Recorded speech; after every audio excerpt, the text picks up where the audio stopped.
Guys, gagawa tayo ng pambaon ng mga bata gamit ang tasty bread. Yan, ito'y tuna cheese pie. Nag-ready lang ako ng tasty bread. Meron ako ditong tuna, canned tuna, and quick melt na cheese. Then, plinat ko lang yung tinapay para mas madali ko siyang madikit. And after na ma-plat yung tinapay, naglagay na ako rito ng century tuna.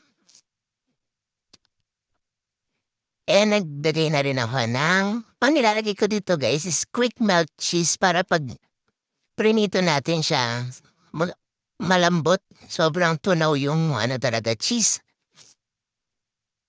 And then, gumamit tayo ng tinder para takpan yung tasty and then, lagyan natin sa egg. Then, sa breadcrumbs.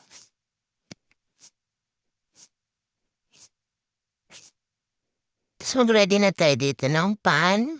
Painit na tayo ng mantika. At pwede na nating iprito saglit. So, mahinang apoy lang guys. Kasi nung nalakasan ko, may nasunog akong isa. So, mahinang apoy lang talaga. Then, kinat ko lang siya into 2. Then, ayan na. Kitang-kita mo rin yung cheese tsaka yung tuna. Thank you for watching.